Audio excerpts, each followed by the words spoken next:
Hi ಎಲ್ರಿಗೂ ನಮಸ್ಕಾರ ಹಾಗೆ ಗುಡ್ ಮಾರ್ನಿಂಗ್. ಇವತ್ತು ಮಾರ್ನಿಂಗ್ ಹೆಲ್ದಿ ಡ್ರಿಂಕ್ಗೆ ಅಂತ ಬೆಟ್ಟದ ನೆಲ್ಲಿಕಾಯಿ ಜ್ಯೂಸ್ ಮಾಡ್ತಿದ್ದೆ. ಬೆಟ್ಟದ ನೆಲ್ಲಿಕಾಯಿ ಜೊತೆಗೆ ಪುದೀನ, ಶುಂಠಿ, ಬೆಲ್ಲ, ಜೀರಿಗೆ ಎಲ್ಲ ಸೇರಿಸಿ ರುಬ್ಬಿಟ್ಕೊಂಡು ಜ್ಯೂಸ್ ಮಾಡ್ತಿದ್ದಿದ್ದು. ಬೆಳಿಗ್ಗೆ ಟೈಮಲ್ಲಿ ಒಳ್ಳೆ ಹೆಲ್ದಿ ಡ್ರಿಂಕ್ ಅಂತ ಹೇಳ್ಬೋದು. ಇನ್ನು ಬೆಳಿಗ್ಗೆ ಬ್ರೇಕ್ಫಾಸ್ಟ್ಗೆ ಚಪಾತಿ ಜೊತೆ ಸೋಯಾ ಚಂಕ್ಸ್ ಇದ್ದು ಅದನ್ನ ಹಾಕಿ ಚಾಪ್ಸ್ ಥರ ಮಾಡಿದ್ದೆ. ಅದಾದಮೇಲೆ ನನ್ನ ಹಸ್ಬೆಂಡ್ಗೆ ಚಪಾತಿ ಜೊತೆ ಗ್ರೇವಿ ಹಾಗೆ ಒಂದು ಮೊಟ್ಟೆ ಹಾಗೆ ಮಧ್ಯಾಹ್ನಕ್ಕೆ ಅನ್ನ ಸಾಂಬಾರನ್ನ ಕೊಟ್ಟು ಕಳಿಸ್ದೆ. ಅದಾದಮೇಲೆ ನಾನು ಇದ್ದಿದ್ದ ಪಾತ್ರೆ ಎಲ್ಲ ತೊಳೆದಿಟ್ಟೆ. ಇನ್ನು ಸಿರಿಮಾಗೂ ಸ್ನಾನ ಎಲ್ಲ ಮಾಡಿಸಿ ತಿಂಡಿ ತಿನ್ಸಾಯಿತು. ಅದಾದಮೇಲೆ ನಮ್ಮ ಮಾವ ಗದ್ದೆ ಹತ್ರ ಹೋಗಿದ್ದವ್ರು ಬಂದರು. ಹಾಗೆ ನಾವು ಮನೆಯವರೆಲ್ಲ ತಿಂಡಿ ತಿಂದು ಮುಗಿಸಿದ್ದಾಯಿತು. ಅದಾದಮೇಲೆ ಸ್ವಲ್ಪ ಒಗೆಯೋ ಬಟ್ಟೆ ಇದ್ದು ಅದನ್ನೆಲ್ಲ ಮಿಷಿನ್ಗೆ ಹಾಕಿದ್ದೆ. ಹಾಗೆ ಒಗ್ದಾಗಿದ್ದ ಬಟ್ಟೆ ಎಲ್ಲ ತೊಗೊಂಡೋಗಿ ಒಣಗಾಕ್ಬಿಟ್ಟು ಬಂದು ಇನ್ನು ಸಿರಿಮಾ ಅಂಗನವಾಡಿಯಿಂದ ಬಂದಮೇಲೆ ಏನಾದರೂ ತಿಂಡಿ ಕೊಡಿಯಮ್ಮ ಅಂತ ಹೇಳಿದರು.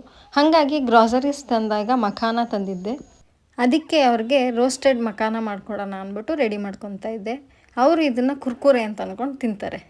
ಇದು ಹೆಲ್ದಿ ಆಗಿರೋದ್ರಿಂದ ಕೊಡೋಕ್ಕೂ ನಮಗೂ ಸೇಫ್ ಅನಿಸುತ್ತೆ.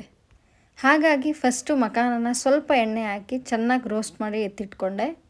ಬರೀ ಮಖಾನನೇ ಕೊಡೋದಕ್ಕಿಂತ ಅದ್ರ ಜೊತೆ ಡ್ರೈ ಫ್ರೂಟ್ಸ್ನೂ ಹಾಕಿ ಜೊತೆಗೆ ಕಡಲೆ ಬೀಜ, ದ್ರಾಕ್ಷಿ, ಒಣಗಿದ ಕೊಬ್ಬರಿ ಎಲ್ಲನೂ ಮಖಾನ ಜೊತೆ ಸೇರಿಸಿದ್ರೆ ಚೆನ್ನಾಗಿರುತ್ತೆ ಅಂತ ಅಂದ್ಬಿಟ್ಟು 1 by 1 ಎಣ್ಣೆಲಿ ಸ್ವಲ್ಪ ಫ್ರೈ ಮಾಡ್ಕೊತಿದ್ದೆ. ಫ್ರೈ ಮಾಡ್ಕೊಂಡಿದ್ದು ಎತ್ತಿಟ್ಕೊಂಡಾದಮೇಲೆ ಖಾರಕ್ಕೆ ಅಂದ್ಬಿಟ್ಟು ಸ್ವಲ್ಪ ಮೆಣಸಿನ್ಕಾಯಿ, ಕರ್ಬೇವಿನ ಸೊಪ್ಪು, ಬೆಳ್ಳುಳ್ಳಿನ ಲಚ್ಕೊಂಡಿದ್ದೆ.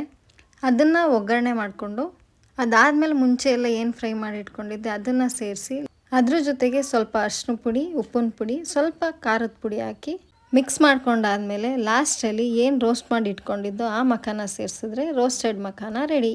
ಇದನ್ನು 3 to 5 days ಗಂಟ ಸ್ಟೋರ್ ಮಾಡಿ ಇಡ್ಬೋದು. ಅದಾದಮೇಲೆ ಇದ್ರ ಜೊತೆ ಸಿರಿಮಾಗ ಹಾಲು ಕಾಯಿಸ್ಕೊಟ್ಬಿಟ್ಟು ಮನೆಯವ್ರಿಗೆಲ್ಲ ಕೊಟ್ಟು ನನಗೂ ನಮ್ಮ ಅತ್ತೆಗೂ ಕಾಫಿ ಮಾಡಿಕೊಂಡೆ. ಮತ್ತೆ ರಾತ್ರಿ ಅಡುಗೆಗೆ ಸೊಪ್ಪಿತ್ತು, ಹಂಗಾಗಿ ಸೊಪ್ಪು ಮಾಡೋಣ ಅಂತಂದ್ಬಿಟ್ಟು ಎಲ್ಲ ತರಕಾರಿನೂ ಸೇರಿಸಿ ಸೊಪ್ಪನ್ನ ರುಬ್ಬಿಟ್ಕೊಂಡು ತರಕಾರಿ ಜೊತೆ ಸೇರಿಸಿ ರುಚಿಗೆ ತಕ್ಕಷ್ಟು ಉಪ್ಪು ಹಾಕಿ 1 ವಿಷಲ್ ಕೂಗಿಸ್ಕೊಂಡಾದ್ಮೇಲೆ ಕುಕ್ಕರ್ ಮುಚ್ಚಳ ತೆಗೆದು 1 2 3 ನಿಮಿಷ ಬೇಯಿಸ್ಕೊಂಡ್ರೆ ಮಸೊಪ್ಪು ರೆಡಿ ಆಯಿತು. ಅದಾದಮೇಲೆ ಮನೆಯವರೆಲ್ಲ ಊಟ ಮಾಡಿ ಈ ದಿನನ ಎಂಡ್ ಮಾಡಿದ್ವಿ. ಈ ವಿಡಿಯೋ ನಿಮ್ಗೆ ಇಷ್ಟ ಆಗಿದ್ರೆ ಲೈಕ್ ಮಾಡಿ, ಸಬ್ಸ್ಕ್ರೈಬ್ ಮಾಡೋದನ್ನು ಮರಿಬೇಡಿ. ನಾನು ಸ್ಪಂದನ.